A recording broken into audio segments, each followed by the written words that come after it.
Mujer que pregunta, a Svetlana Alexievich. En una guerra vista con ojos de mujer, no solo sufren personas, sino la tierra, los pájaros, los árboles.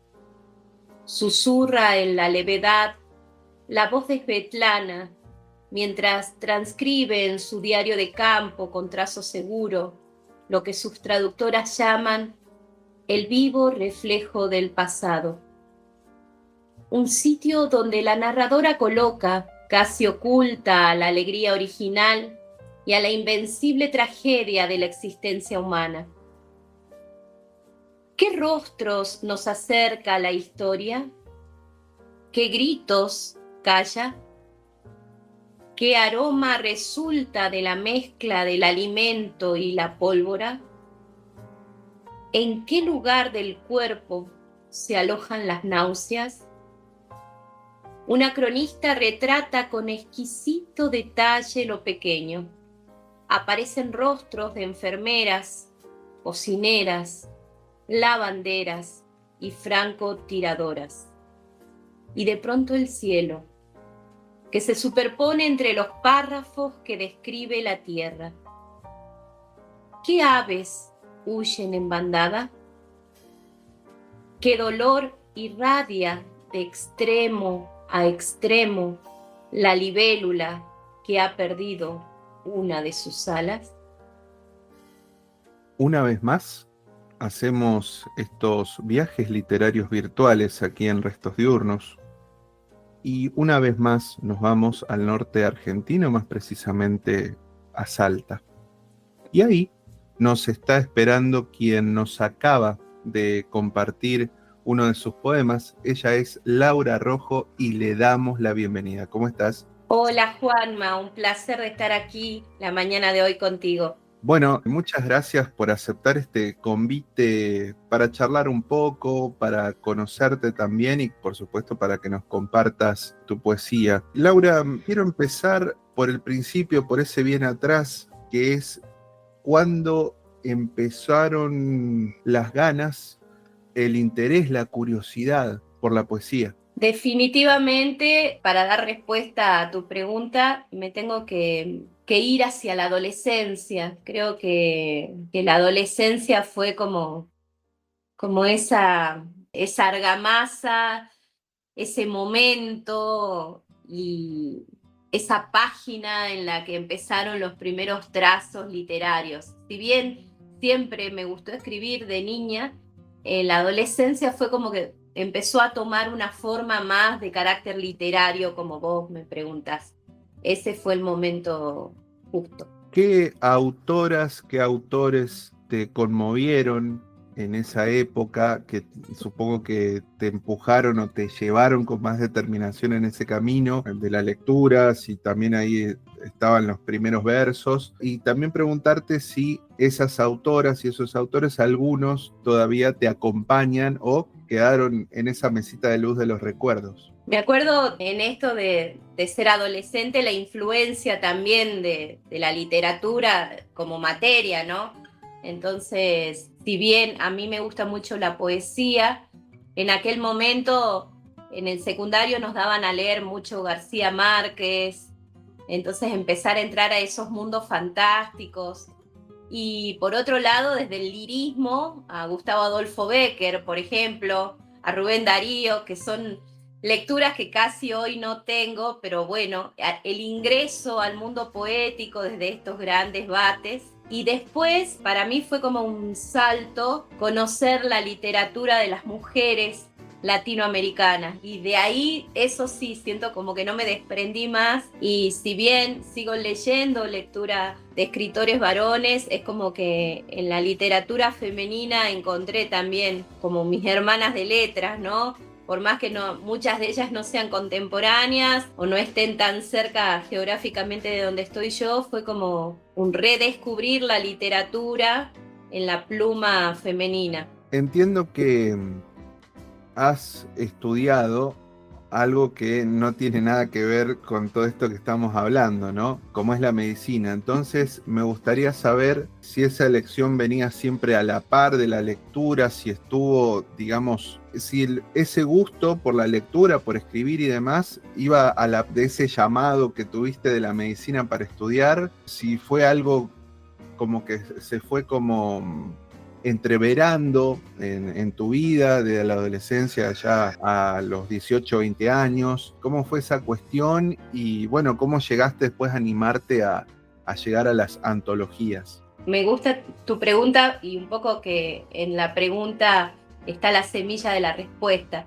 Yo me lo imagino como matices, ¿no? Como colores que se van entremezclando, como que el rojo se junta al azul y se vuelve más púrpura y por momentos es más rojizo y por momentos más azulado. Y bueno, como es la vida, ¿no? La lectura y la escritura también fue así. Hay momentos de mayor intensidad, momentos en que fue menguando porque la demanda fue otra. Esa edad que vos nombrabas, entre los 18 y los 20, fue muy prolífera. Yo estaba viviendo en Jujuy en mi adolescencia, me mudo a San Miguel de Tucumán. El ingreso a medicina lo viví como mi primer fracaso, era como una adolescente brillante yo, y de pronto en el primer intento a medicina, a pesar de estar preparada, creo que también me jugaban muchas cosas emocionales y no ingresé. Fue fuertísimo, fue mi primer fracaso, no estaba preparada para eso. Hoy que trabajo con adolescentes y con padres siempre les digo, hay que preparar a los chicos al fracaso, ¿no? Yo me había ido de la casa materna con el mandato de, si vos estudiás te va bien. Y yo estudié y me fue mal. Entonces fue la poesía la que me refugió, ¿no? O sea, este dolor innombrable, esta sensación de impotencia ante esto, ¿no? Ante lo irremediable de que mis planes no se cumplían en tiempo y forma. Y aprender a flexibilizar. Y la palabra, ¿no? La palabra y el canto, ¿no? También mi mundo siempre estuvo muy ligado a la música. Entonces cantar y escribir fueron como mis dos grandes aliados en ese momento de dolor. También en el momento ese a nivel familiar sucedían muchas dinámicas. Entonces fue como algo hermoso y prolífero. Después, claro, entré a la facultad, ser una estudiante universitaria en otra provincia, pleno 2001, con la crisis de Argentina. Es como que la biografía no puede ser ajena a las cosas que están pasando en el país que uno habita. Y fue como que tuve que estar enfocadísima un poco en esos primeros años de la carrera, y quizás no hubo tanta escritura como lectura de poesía, pero sí las materias troncales de medicina eran como que copaban el escenario de lecturas mías. Y después viene la década entre los 20 y los 30, donde viene toda la parte académica, la parte de primera etapa laboral, donde encontré de nuevo, me reencuentro con la escritura y a partir de ahí creo que la década entre los 30 y los 40, cuando ya me empiezo a acomodar a nivel laboral, donde ya llego a ciertas instancias de objetivos personales, es como que pude equilibrar la balanza, ¿no? Yo le dedico a la literatura no solamente horas de escritura, sino mucha lectura, mucho estudio, ¿no? Estaba leyendo hace poco un libro de Graciela Maturano, que falleció hace poco, que habla del surrealismo argentino. Entonces, una escritora, un escritor no puede estar ajeno a cierto tipo de lecturas. Me puede gustar la poesía, pero es necesario el ensayo, es necesario entender cierta semiótica, ¿no? Cierta cuestión del lenguaje, el aprendizaje constante, más cuando lo haces en forma autodidacta, tomar talleres, leer, entender, preguntar, ¿no? Siempre considero que somos eternos aprendices. Entonces, hoy por hoy, sí, tiene un lugar la literatura en mi vida, construyo mi biblioteca conscientemente y genero estos oasis de ocio creativo, como le suelen llamar algunos autores, para poder tener el espacio de la creación, porque si no, lo que hablábamos contigo antes de que empiece el video, tenemos que ocuparnos de la casa, tenemos que ocuparnos de las responsabilidades laborales, o sea, hay un mundo allá afuera. Entonces lo justo es aprender a detener el reloj para generar estos oasis de tiempo creativo. Contame cuánto tiempo llevó esa primera publicación que es Pluriverso, el 2017, si la venías trabajando hace mucho, si salió de un tirón porque querías que salga, ¿cómo fue eso?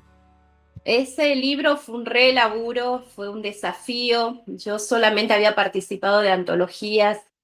No quería participar de un certamen porque quería que sea un libro objeto, un libro arte, que tenga mi impronta no solamente en el contenido poético, sino en la forma de hacerlo al libro, ¿no? Entonces, fue un libro concebido junto a una amiga ilustradora, a dos amigos diseñadores gráficos. Trabajamos durante bastante tiempo todos los jueves con ellos para lograr esa justa medida de lo que queríamos decir y hacer en esas páginas. Tiene un trabajo gráfico que lo hace Fabiana Tolaba, que es una arquitecta con una idea mía, tenía un concepto a partir de ese libro. Se trabaja en diferentes corpus, que son los elementos, sumo al éter como quinto elemento. Cada grupo poético tiene un portavoz. Por ejemplo, la tengo a Alejandra Pizarnik en el fuego, a un gran amigo, actor y dramaturgo que es Pablo Balseca en el corpus de agua. Entonces fui trabajándolo al libro así desde la edición, que fue una experiencia muy hermosa. A veces los poetas solamente escribimos la poesía y uno gana un certamen o una editorial se ocupa de todo. Esto fue verlo gestar al libro, verlo desde sus raíces y verlo crecer, ¿no? Así que fue como un trabajo colectivo, fue una experiencia muy hermosa y realmente se aprende mucho, ¿no? Hoy yo tomo un libro de poesía y no solamente leo la poética o el ensayo o la narrativa, sino que ya tengo una mirada más crítica en la estética de un libro. Y eso fue el aprendizaje que me dejó Pluriverso junto a ese hermoso equipo de trabajo. ¿Sucede lo mismo con Poesía Circular, el que sale en 2020? Es decir, ¿seguís utilizando esa metodología de trabajo que contás, que es muy interesante, por cierto, o ya vas explorando otros campos? Poesía Circular es un poemario construido con poemas contemporáneos y con una intención. En Pluriverso aparece esta Laura de los 18 y los 20, así como la de 15 años después. Entonces hay un juego ahí también con la línea del tiempo. Poesía Circular tiene una mirada, si querés, desde el psicoanálisis junguiano, ¿no? Donde habla de la heroína, el viaje de la heroína, tiene que ver con este contraste en que el viaje del héroe es un viaje como el de Ulises, hacia afuera y a lo lejos. En cambio, el viaje de la heroína es un viaje hacia adentro y a lo profundo.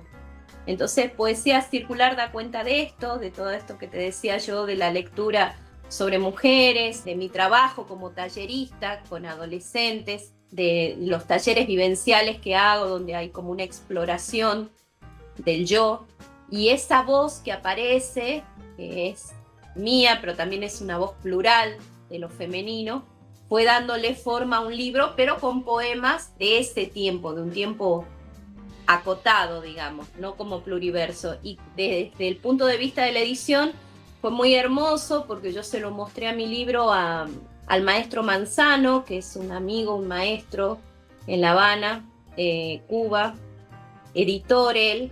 Entonces un poco que el laburo de maquetado, de corrección, y él me sorprendió aparte con la ilustración, que yo pensé que este libro capaz que no iba a ser ilustrado como el anterior. Roberto se encargó de todo lo que fue maquetado, de lo que fue ilustración, y la imprenta se encargó de imprimir al papel el libro, pero es una coedición, si se quiere, entre Cuba y Argentina, y bueno, tiene otra mirada, o sea, hay otros componentes. Para la gente que lee lo mío, he tenido devoluciones muy hermosas, como que hay ahí una continuidad, que generalmente pasa en la narrativa, viste que uno ve las sagas y hay un tomo 1, un tomo 2. Estos son libros absolutamente individuales que uno los puede leer singularmente, pero tiene un sentido si uno lee mi poética entre lo que pasa en pluriverso, que es como verlo desde arriba, y lo que pasa en poesía circular, que es como verlo desde abajo, ¿no? Entonces hay una cuestión espiritual, si se quiere, desde la cosmovisión, si lo preferís, en esa creación del libro. O sea, viene siendo el mismo concepto, por eso es que me tomo mi tiempo en el trabajo de cada libro, no solamente en el contenido, sino en la estética que va a tener cada libro como propuesta al lector, a la lectora. Hace un rato hablaste de estos talleres de arte y salud y me da curiosidad saber qué pasa con la gente. Primero que viene, que alguien diga, la doctora me está mostrando poesía o lo que fuere. ¿Cómo encarás eso? ¿Qué pasa con la gente? ¿Cómo lo recibe? Yo trabajo con una población de 10 a 19 años como médica de adolescentes. Impulso mucho a los chicos al contacto con el arte. Viste que generalmente cuando uno le quiere dar una impronta más social a la medicina, siempre es bueno salir, jugar al fútbol, salir, hacer.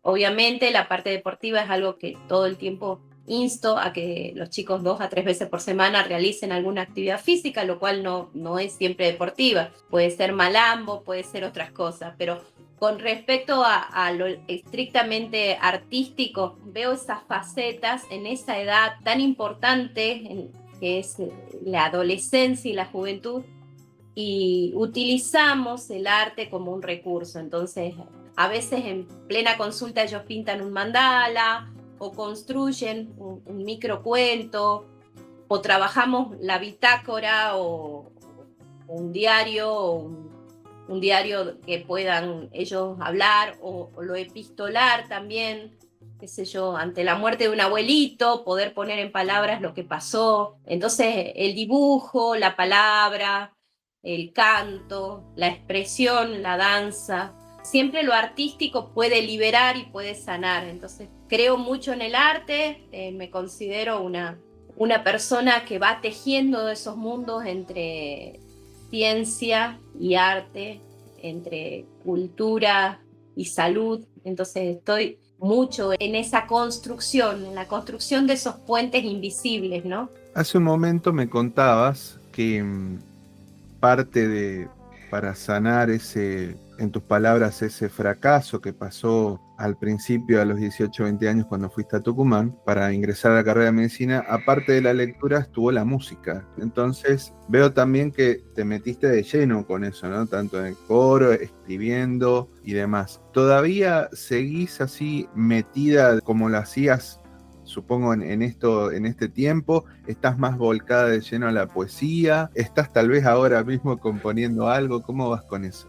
Y desde lo compositora no he trabajado más letras de canciones hace un tiempo a esta parte.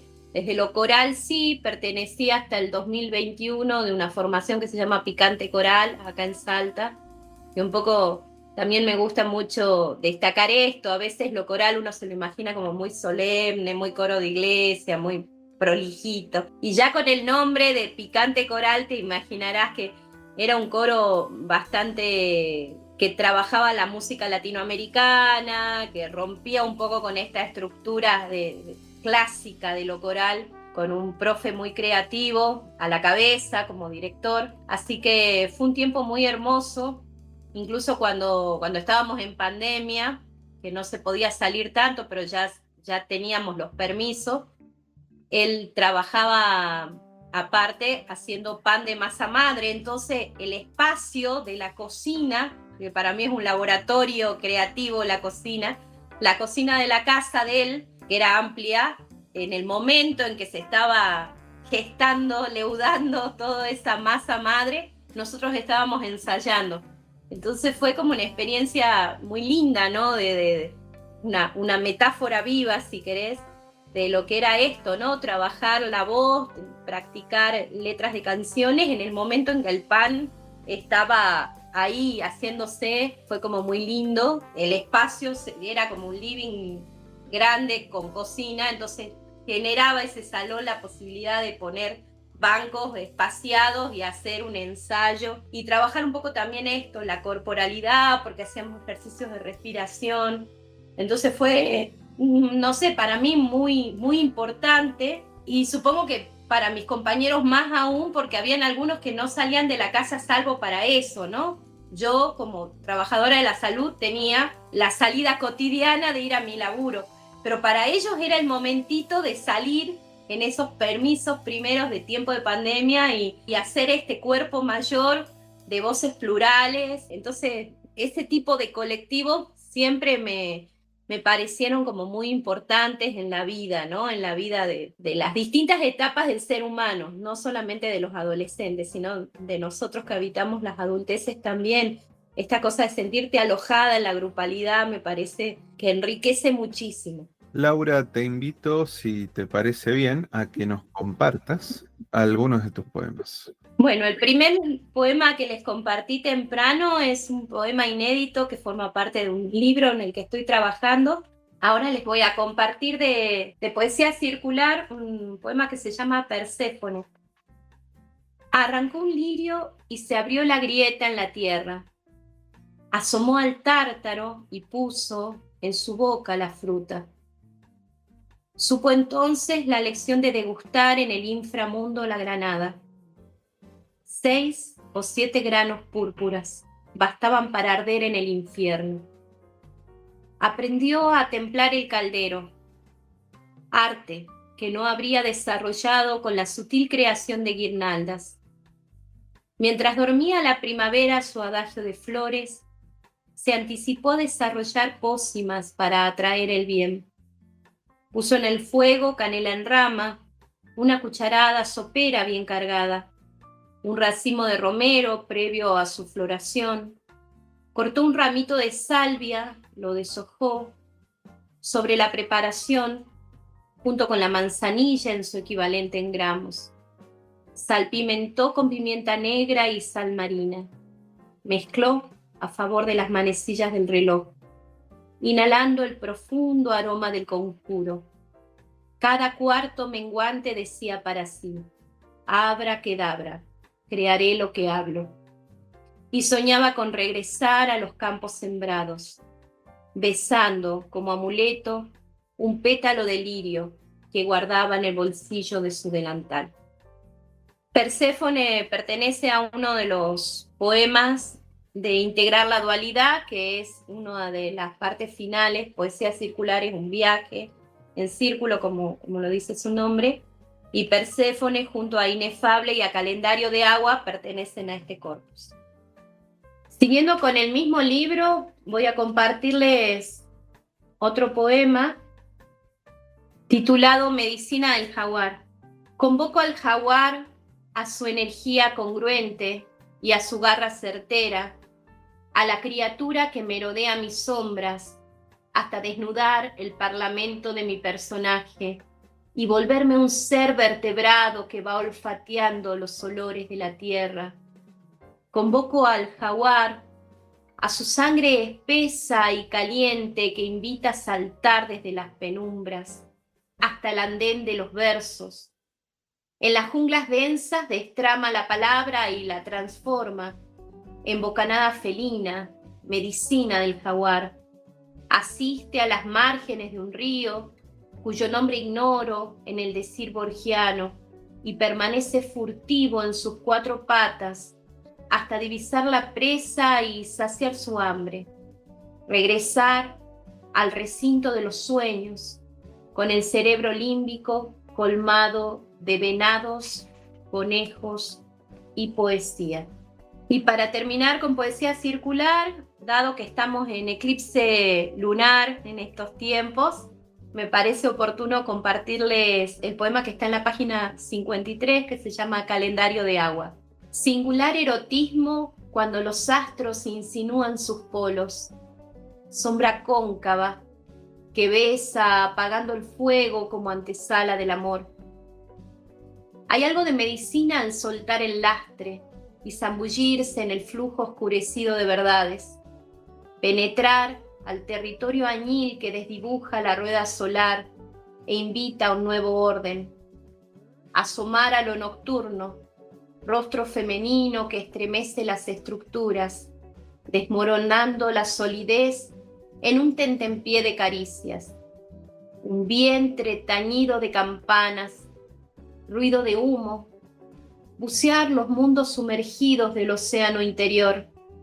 La pulsión del cántaro está viva, piel de durazno, semillas de lo no nombrado. Los jugos, las lágrimas, los gemidos. Todo eso es eclipse, urbo y azaroso. El horizonte alberga la sonrisa redonda con la que el sol habla de su camarada lunar. La última hoja del calendario anuncia impoluta la llegada del novilunio de agua. Gracias. Con nosotros, desde Salta, Laura Rojo, quien, como le acaban de escuchar, nos sigue compartiendo más de su poesía.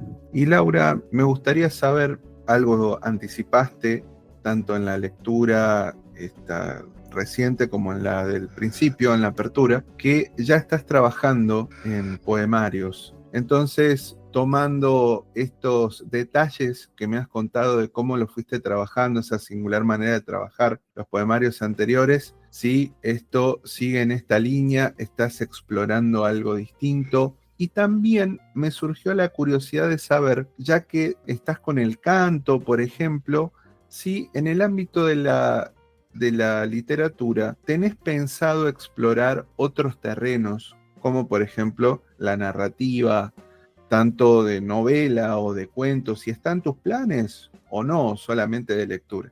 Respondiendo a tu pregunta, en uno de los poemas que aparece en Pluriverso, un amigo de la poesía me mostró, o sea, fue su ojo avesado de lector, que el poema terminaba con un haiku. Y fue muy interesante su mirada, esto que digo, de la grupalidad y de poder leernos, ¿no?, entre autores, autoras locales, la importancia de la mirada del otro en el trabajo de uno. Y fue como una invitación a explorar esto de los haikus. Así que después de poesía de Pluriverso, en poesía circular tengo algunos haikus y también tengo algo de microficción y microcuento que se suma. La parte de la narrativa no la he publicado, tengo cosas escritas también desde lo epistolar, que me parece muy, muy hermoso. Indago mucho esa literatura. Justamente en el último libro que estoy trabajando me puse a investigar sobre la vida de Selma Lagerlöf, que es una escritora que vivió entre 1858 y 1940, que tiene una historia de amor con otra persona que también escribía. Y en esa historia de amor que tienen, todo está en lo epistolar, ¿no? O sea, son personas de la palabra, digamos, personas que entraman su vínculo afectivo desde la palabra. Entonces me pareció como muy interesante esa manera de escribir y esa manera de amar también, ¿no? En esos tiempos también, en este caso, en una Europa llena de convulsiones y situaciones. Se relata en esa historia también un viaje de crucero. Así que le dediqué un poema inédito en este último libro que se llama Epistolar y empieza con un epígrafe de Selma. Si querés, te lo comparto. Selma Lagerlöf dice: la alegría es pena que se disimula, sobre la tierra no hay más que dolores. Me pareció bastante interesante, así que lo dejé de epígrafe y el poema se titula Epistolar. No pertenecer a un género, o bien delicada o deliberadamente renunciar a él. No es poca cosa a fines del siglo XX. Proyectar bajo la luz el deshacimiento puro, lo luctuoso de la tinta inoculando el papel, garfios azules en un ademán curvo, una en la popa como anuncio, otras dos en la proa, en ese peso al fondo del agua, equilibrar la palabra, dejarla a la pendura, hasta que una dirección más ventajosa según las circunstancias hablen del barco, al virar sobre el ancla valiéndose del timón. Quizás las cartas que abrevan a la orilla en botellas cristalinas no nos sirvan de metáfora, salvo que llegue al buzón correcto de Áncara un sobre, y en él una carta con rostro de mujer y escrito en ella un nombre, solamente uno, tu nombre. Muy bien, estimada Laura Rojo, yo te quiero agradecer este rato que hemos compartido para conocerte un poco, para conocer tu poesía también, y por supuesto van todos los éxitos, y ojalá si alguna vez te toca venir a Córdoba Capital, venís a la radio y seguimos con esto de charlar y compartir de poesía. Así que muchísimas gracias y te invito a que cierres esta charla con el poema que vos quieras. Gracias, Juan Manuel, por esta oportunidad. Hermoso compartir contigo este conversatorio y gracias por tu inmensa labor de difusor de la cultura nuestra, del arte, por tu sensibilidad y por tu escucha. De Pluriverso, de su página 59, este poema para cerrar este hermoso encuentro. La despedida es algo más que detenerse, remojarse las alas, posarse, mecerse. Es un dulzor inefable en el aire, conversar con tu ausencia mientras tu cuerpo se deshace de arena en el tiempo del olvido. Muchas gracias.